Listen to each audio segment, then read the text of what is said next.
One of the most intriguing things about James Islington's Hierarchy series is the way it plays with pre-existing genre tropes. This is especially true of the way Islington handles his core characters. In a typical fantasy story, the core characters are the hero, mentor, and villain. This is Frodo, Gandalf, and Sauron in The Lord of the Rings, or Harry, Dumbledore, and Voldemort in Harry Potter. The hero wants something, the villain wants the opposite, or vice versa, and the mentor helps and guides the hero before dying, disappearing, or proving themselves deceptive. In The Will of the Many, Vis is the hero. Onwochei-Garcia plays the role of mentor, though his relationship with Vis is more exploitative than usual.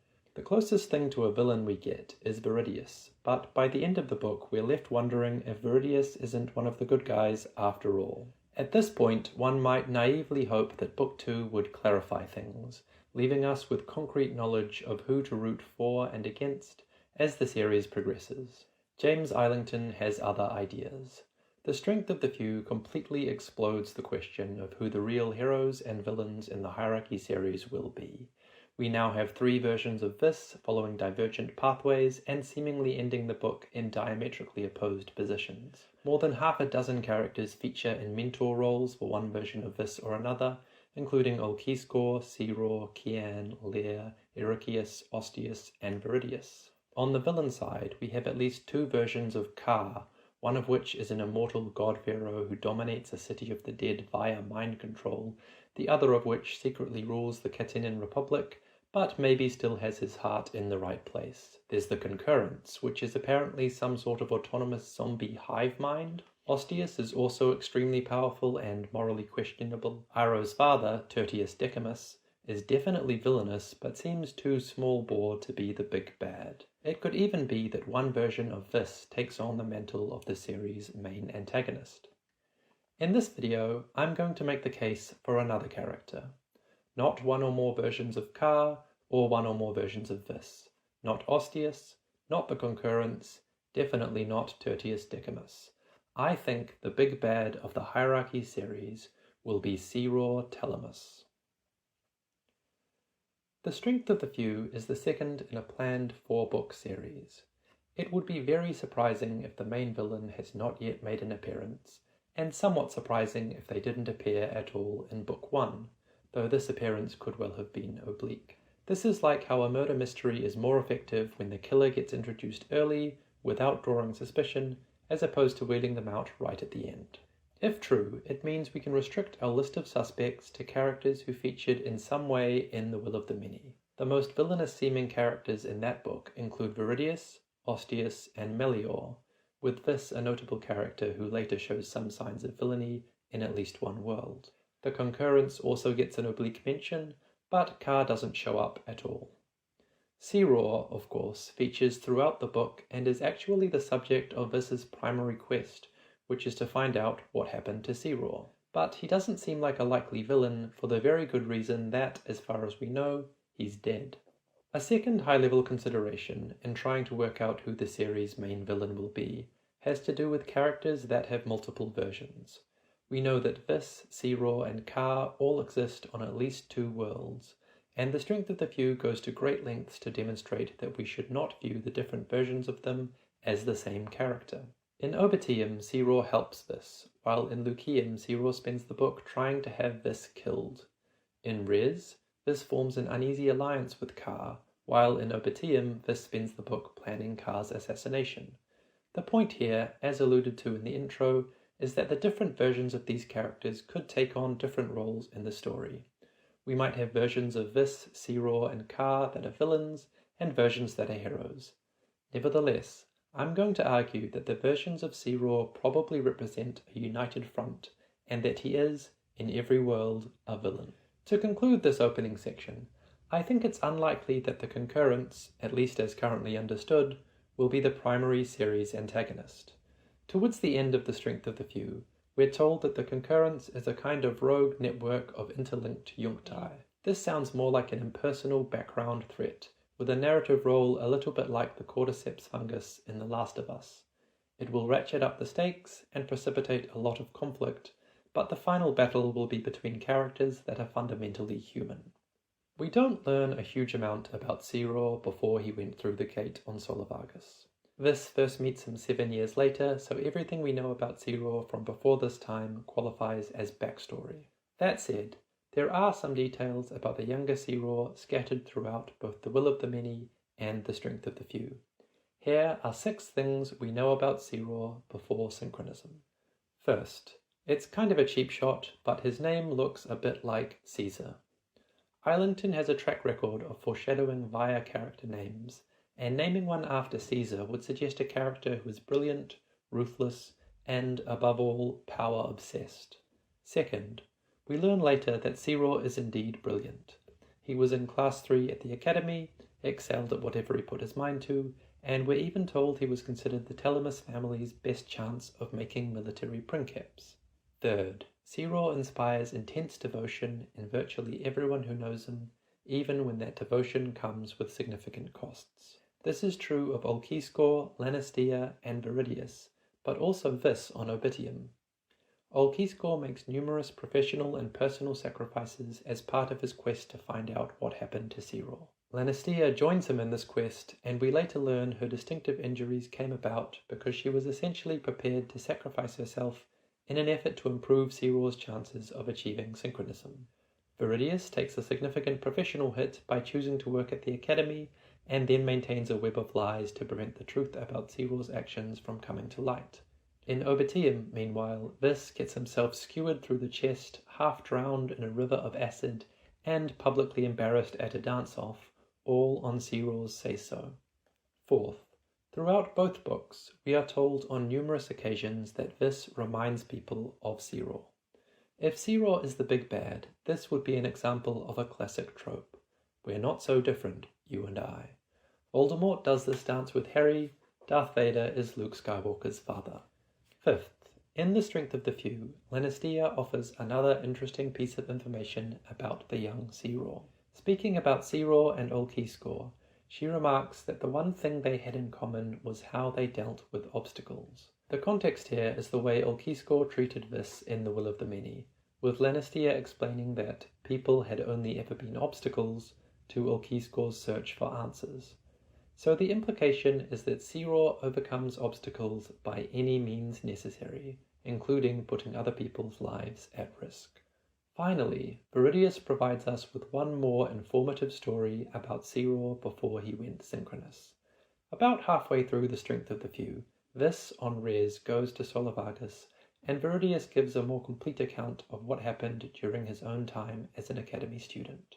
On Viridius's telling, Cicero managed to charm the then Principalis into helping them translate inscriptions from the ruins, without letting on what they were really up to. Perhaps more than anything else, this story raised my suspicions. I can summarize why I find this suspicious, especially combined with the points above, as follows. Cicero Telemus is giving Tom Riddle. The version of Cicero on Luceum, who goes by Ruark, openly seems like a villain. From the moment Vis gets there, Ruark is trying to have him killed. From what we can tell, this is part of a wider policy of preventing anyone from reaching Luceum through the gate, rather than a vendetta against Vis in particular. But since we don't learn much about why Ruark wants to block the gate, and we know Vis is well-intentioned, hunting him down looks pretty villainous. Ruark is also opposed to other characters who seem good, including Kian, Lear, and King Ronan. Meanwhile, his allies feature Gol Kovar, an oathbreaker with nary a shred of honor to his name.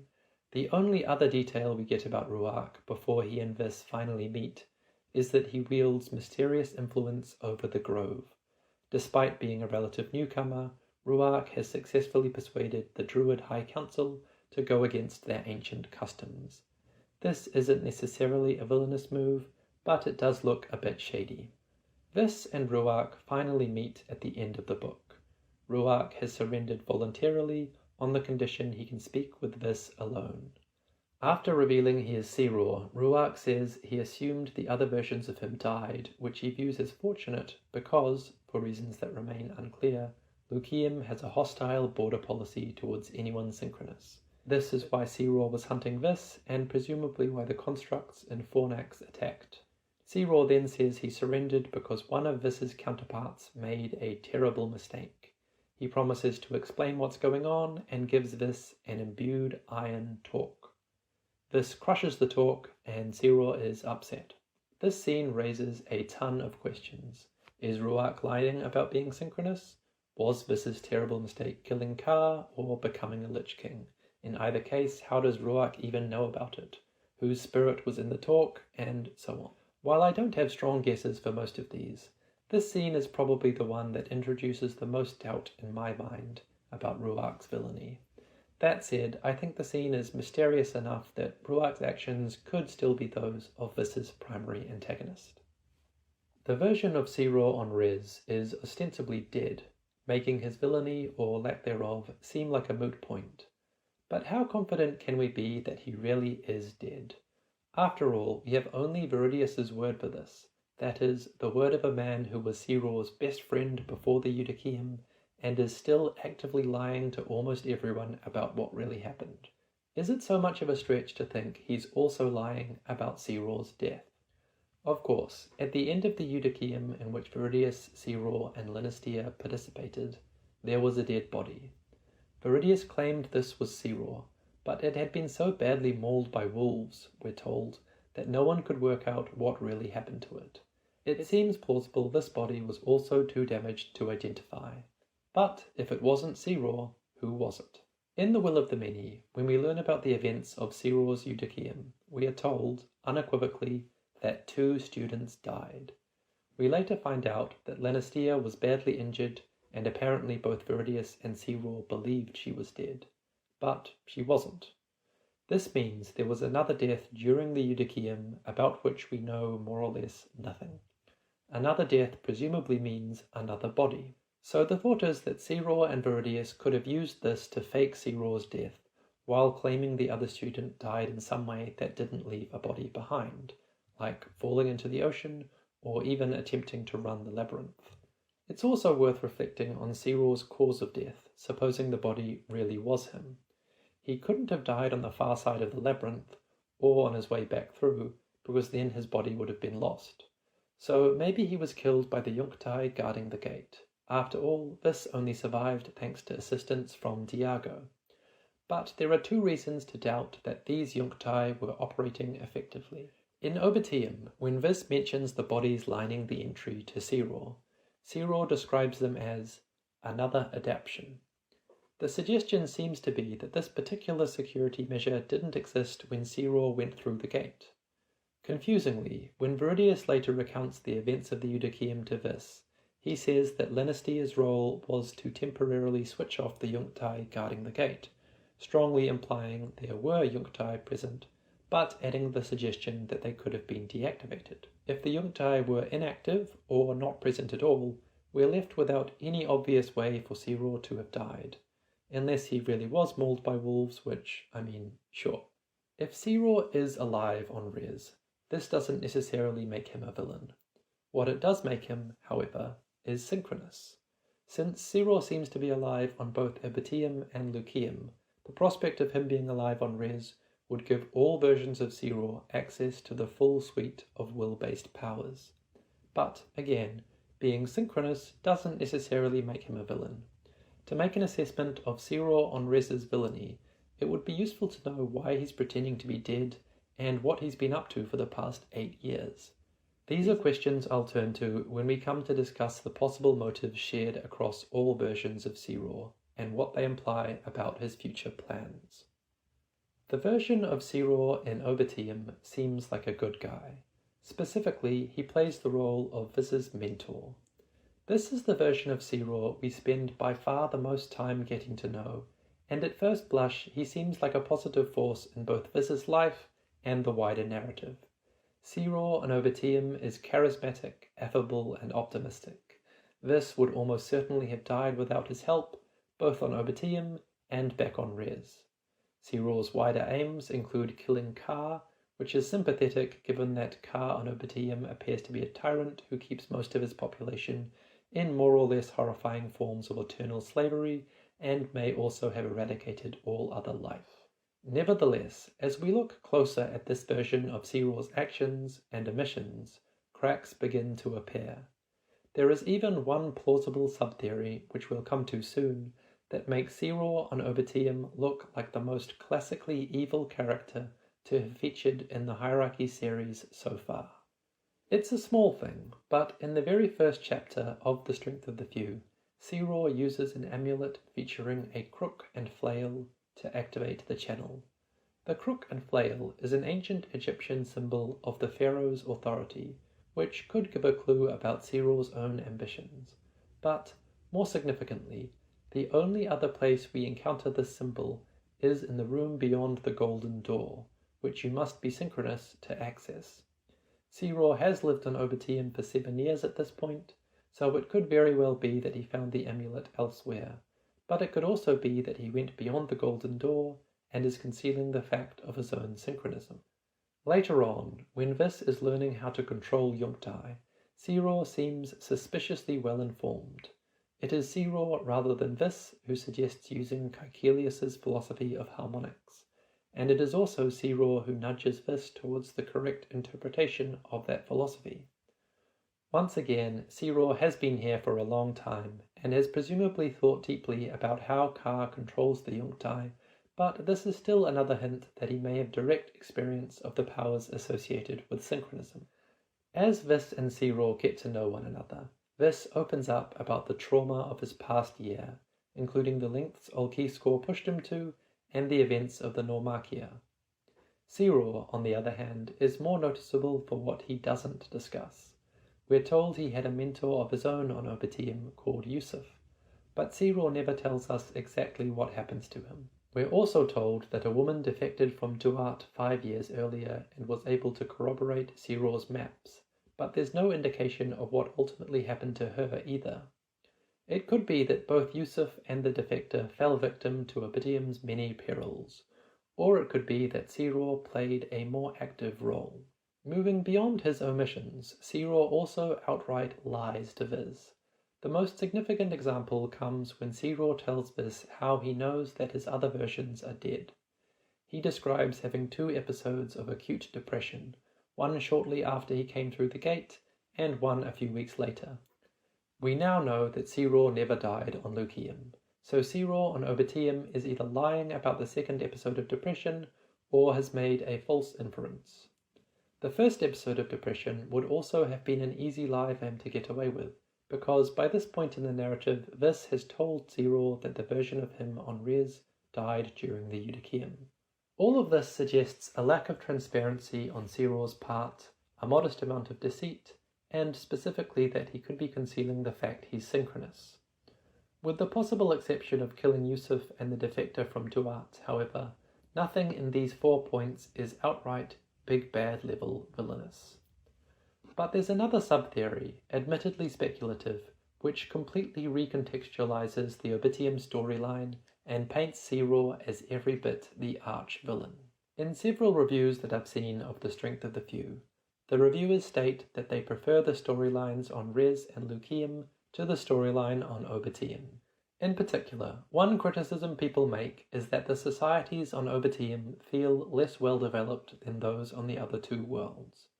These people may have a point. According to this sub-theory, Cabran society, where Cicero first takes Vis, isn't just underdeveloped, it simply doesn't exist. Cicero and Vis are the only people alive in Cabra, and every other person is a Junctus under Cicero's control. At several points in The Strength of the Few, we are told that Junctai can be difficult to spot. When Emissa explains her actions during the Eutychium to Vis in Res, she tells him that Junctai are not always obvious, and can impersonate the people they once were.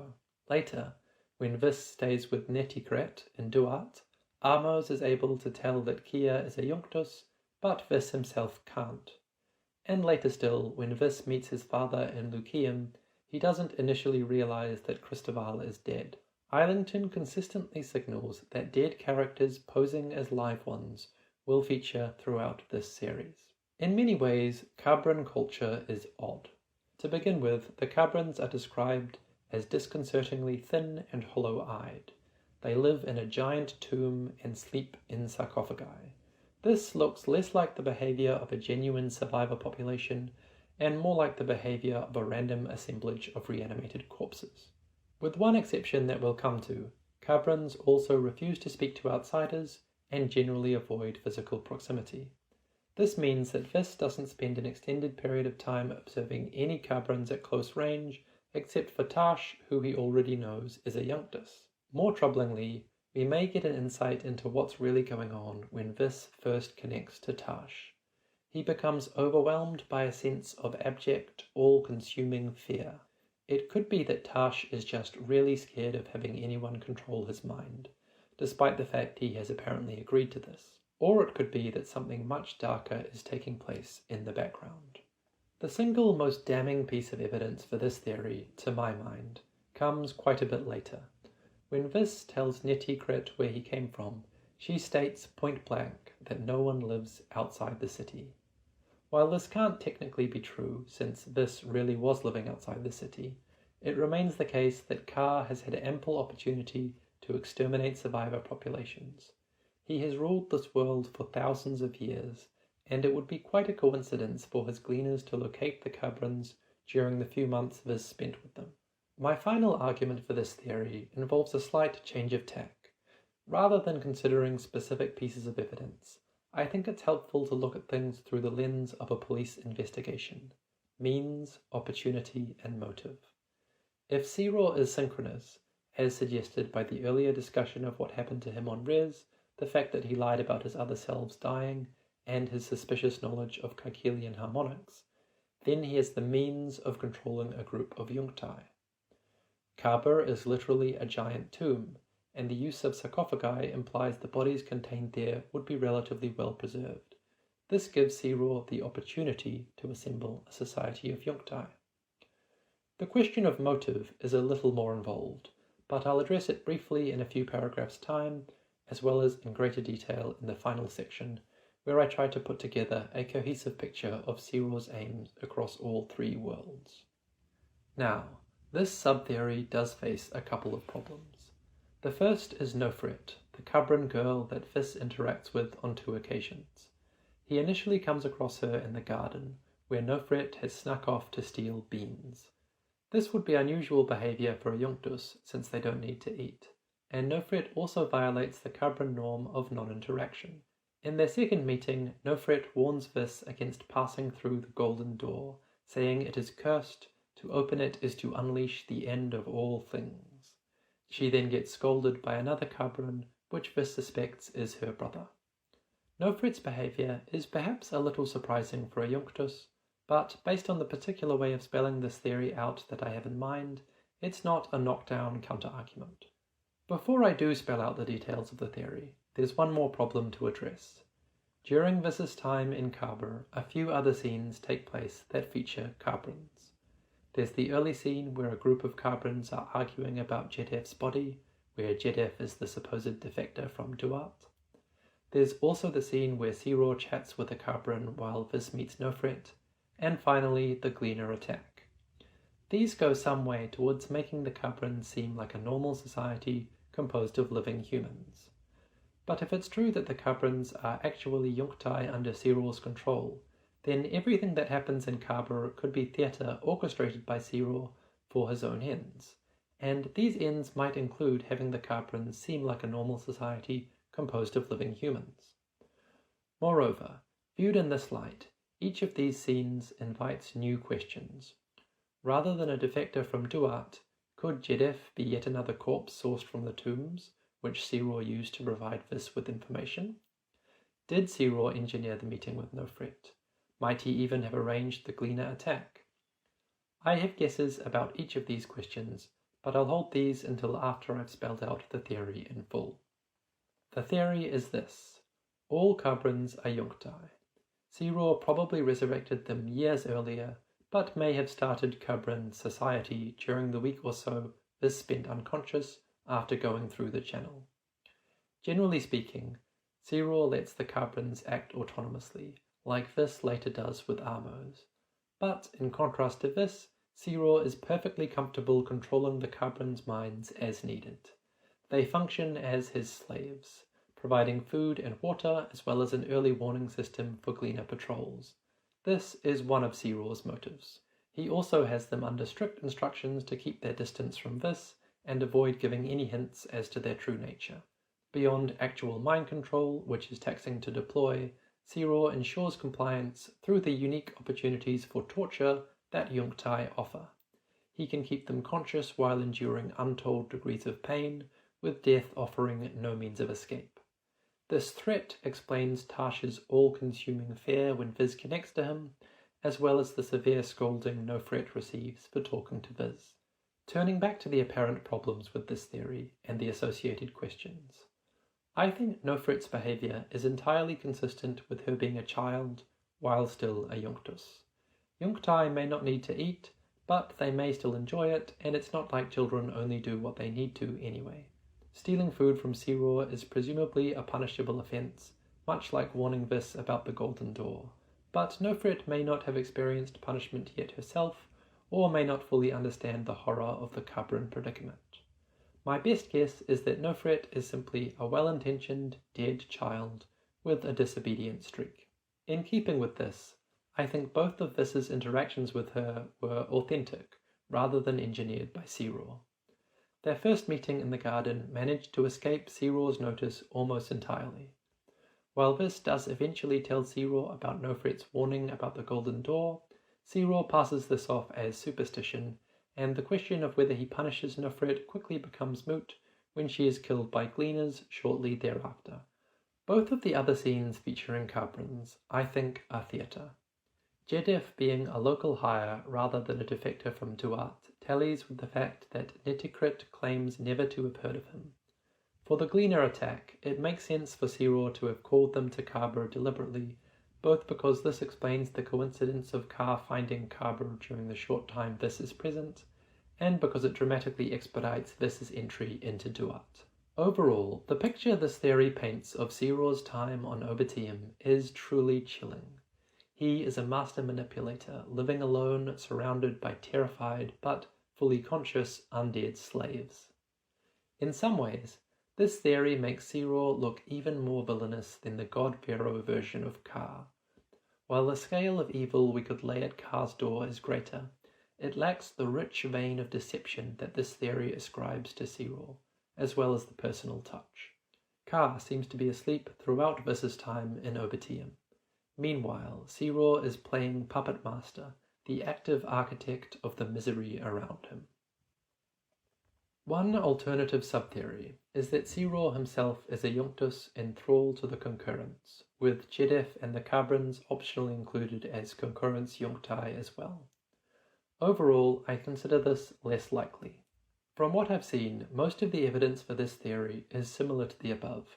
Cero lies and omits information, and something is off about the whole situation in Cabra. But to my mind, some pieces of evidence clearly support Cero being synchronous rather than a Yonctus, including his knowledge of Caecilian harmonics and possession of the Crook and Flail amulet. More fundamentally, I think the way that Onwochei have been presented in the series so far doesn't fit with Cero on Obiteum being one. By default, a Yonctus is the same person they were when alive, with the same personality, memories, and so on. Will then operates on Onwochei like a command line, overriding their personalities and forcing them to do what the will user requests. In extreme cases, like overseers and gleaners, the original personality is completely overridden, and the Yonctus becomes a kind of NPC, with consequently predictable behaviour. If Cero is a Yonctus, then he's unlike any that we've seen so far. To explain his behaviour, I think the concurrence would need to be nestling in the back of his mind, affording him considerable free rein, while subtly adjusting how he responds to events in real time. This could be happening, but it's not something the series has established is even possible. One other piece of evidence I've seen for this theory comes in the first chapter of The Strength of the Few. Cero sticks a sliver of obsidian into the base of his skull, and Vis observes that there's very little blood. I've seen it suggested that the lack of blood implies Cero must be a Yonctus. The main problem I have with this is that there's an obvious alternative explanation. We know Cero is wearing a Vitarium. In addition, my understanding is that Onwochei don't bleed noticeably less than living people, because if this were true, then the blood tests on res would be a whole lot simpler. The last piece of evidence is in my view the most interesting, but I don't think it clearly points to Cicero being a Jonctus. When we learn Kia's full backstory, Neticret says that it was a Jonctus controlled in just the same way that Vis can control them, who was able to return Kia to her. This apparently happened 20 years earlier, which is more than a decade before Cicero arrived in Obiteum. The upshot is that someone or something has been making mischief in Obiteum for a very long time indeed, and may have had a hand in directing Vis's actions. Just like the scene where Vis finally meets Ruark, this creates the most doubt in my mind that Cicero in Obiteum is the big bad.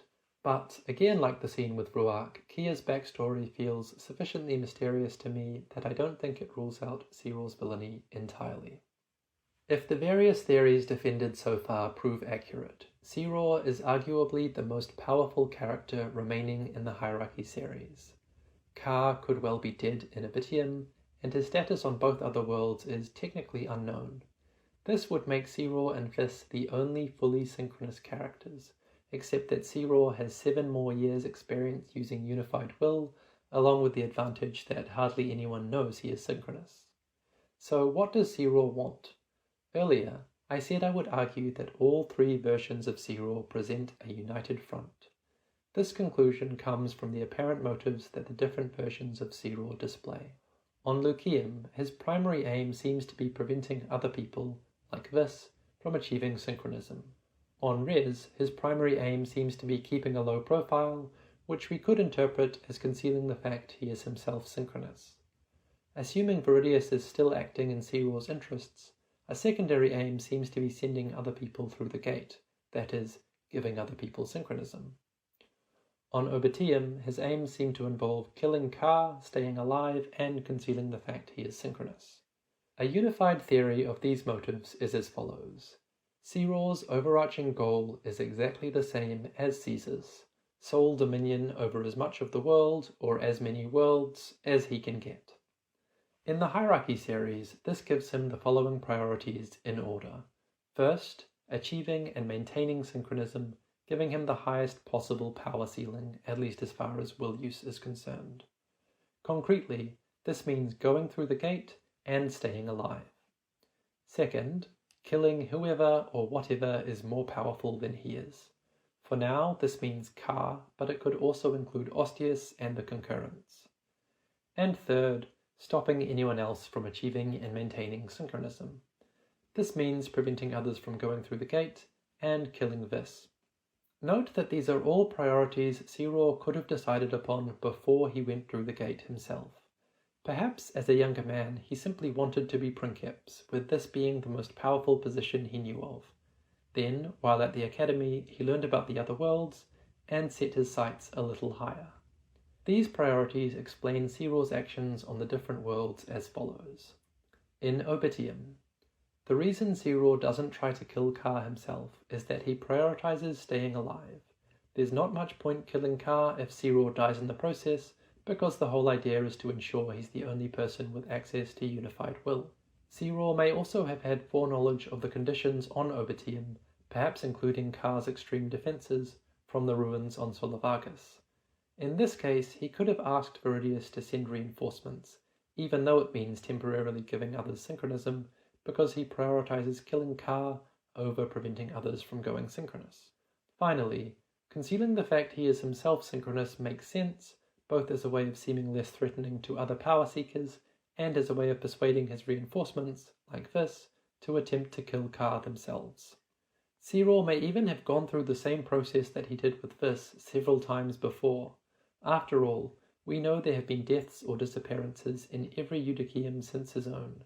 Perhaps the whole sequence in Kaba was a well-rehearsed play, something Cicero goes through every few years, before sending the hapless student-turned-assassin on their way, and learning more about Ka's security each time. In Luceum, the reason Ruark tries to kill Vis is to prevent him from maintaining synchronism. The fact this appears to be his top priority could suggest that Ruark has already dealt with Ka on Luceum, but Ruark may unwittingly be thwarting the version of himself in Obiteum who requires the dupes he sends at Car to be synchronous. This suggests the versions of Cicero may not be able to communicate, even if they are acting with shared aims in mind. In res. The reason Viridius keeps sending students through the labyrinth is to support Cicero in Obiteum. Supposing Cicero's motives on res are consistent with the versions of him on Luceum and Obiteum, we might expect him to be trying to find and kill Car. But we have seen no sign of Cicero himself over the past 8 years. Or have we? Near the end of the Strength of the Few, this makes a will beacon in the belief that only Car can perceive it. But if Cicero really is synchronous, this wouldn't be true. He could perceive the beacon as well. Eventually, an anonymous Junctus responds, and this assumes it is under Car's control. This Junctus leads him and Iden to the necropolis, a place with which Cicero, scion of a prestigious military family, could well be very familiar.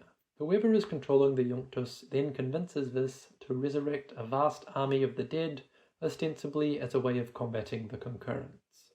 If it's not already clear, I think the anonymous Junctus could well be under Cicero's control.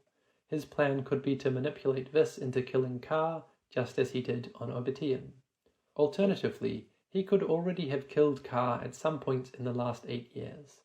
In this case, perhaps Cicero killed Car without recognizing the latter's role as a defense against the concurrents, and his new aim is to use this to defeat the concurrents before taking power for himself. I began this video by describing core character archetypes: heroes, mentors, and villains. I said that the hero wants something and the villain wants the opposite, or vice versa. Later, I claimed that what Cicero wants is sole dominion over as many worlds as he can get, also known as world domination, or the standard goal for an archvillain. Simplistically, then, this aim would be to stop Cicero from taking over the worlds. But I actually think something more sophisticated will be going on. Thematically, my best guess is that the Hierarchy series will be a meditation on the nature of just rule. There's a scene in The Will of the Many that could foreshadow this. This remembers a conversation he had with his father in which they speak directly about the nature of leadership, comparing the enlightened monarchy of Zeus to the hierarchy. With this in mind, I think Cicero could represent the view that might makes right.